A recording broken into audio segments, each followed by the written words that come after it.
Morning students, I think you all are thorough with autotrophic mode of nutrition. You know very well that plants prepare their own food, so they are called autotrophs. The mode of nutrition in plants are autotrophic mode of nutrition. Next we pass on to heterotrophic mode of nutrition. In this picture you can see some plants like pitcher plant, cuscuta, mushroom and lichens. Do you think the mode of nutrition in all these plants are same? Or it's autotrophic? No, they are heterotrophic mode of nutrition. Let's see the heterotrophic mode of nutrition in detail. Heterotrophic mode of nutrition. What is heterotrophic mode of nutrition? The mode of nutrition in which an organism depends on other organisms for food is called heterotrophic nutrition. Organisms which depend on other organisms for food are called heterotrophs. It's similar to plants are called autotrophs. The animals or plants which depend on other organisms or food are called heterotrophs. The mode of nutrition in heterotrophs is heterotrophic nutrition. Okay, plants and animals which cannot produce their own food or depend on green plants or other organisms for their different modes of heterotrophic nutrition: parasitic mode of nutrition, insectivorous mode of nutrition, saprophytic mode of nutrition and symbiotic mode of nutrition. Let's see about the parasitic mode of nutrition in detail. Parasitic mode of nutrition. In this picture you can see a yellow wiry branch structure twining around the stem and branches of a tree. This is a plant called cuscuta or amarbel. It does not have chlorophyll. It takes ready-made food from the plant on which it is climbing. The plant on which it climbs is called the host. Since it deprives the host of valuable nutrients, so cuscuta is called the parasitic plant. Some plants like cuscuta and rafflesia depends completely on the host for nutrition. They cannot do photosynthesis.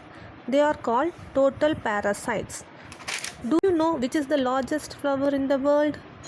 Yes, that is rafflesia. Rafflesia is also a total parasite. See, some plants grow on the branches of trunk of a tree and actually send out roots that penetrate into the tree and takes up nutrients and water. With the help of these nutrients and water, they can produce their own food by the process called photosynthesis. These plants are called partial parasites. Now you have a question in your mind that what are parasites and what are hosts. What are parasites? Animal or plant that lives inside or on another animal or plant. Okay, it is an animal or plant that lives inside or on another animal or plant. For example, you have learned cuscuta. It lives on another tree. Okay, then example tapeworm. It lives inside the human body. Got it? Now next, what is host? It is an animal or plant on which a parasite lives. Okay, a host is an animal or plant on which a parasite lives. Example, human body is a host for tapeworm, then head lice, etc. Okay, now let's pass on to insectivorous mode of nutrition. Insectivorous plants are plants that take some or most of their nutrients from trapping and consuming animals, typically insects and other small organisms.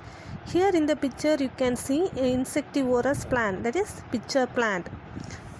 Carnivorous plants that have adapted to grow in places where the soil is thin or poor in nutrients, especially nitrogen. Already you have learned that plants take nitrogen from the soil. So in the place where the soil is thin and poor in nitrogen, the plants they obtain nitrogen from insects. They derive food by the process photosynthesis. Examples for insectivorous plants are pitcher plant, Drosera, Venus flytrap, etc. Let's see how insectivorous plants trap food. Let's discuss about pitcher plant. Pitcher plant is also known as Nepenthes. The pitcher-like or jug-like structure you can see in the picture. See, the pitcher-like or jug-like structure is the modified part of leaf. The apex of the leaf forms a lid which can open and close the mouth of the pitcher. Inside the pitcher is lined with downward pointing hair that do not allow any trapped insects to climb up or escape. When an insect lands in the pitcher, the lid closes and the trapped insect gets entangled into the hair. The lid closes and the insect is trapped. The insect is digested by the digestive juices secreted in the pitcher and the nutrients are absorbed. This is what happening in insectivorous plants.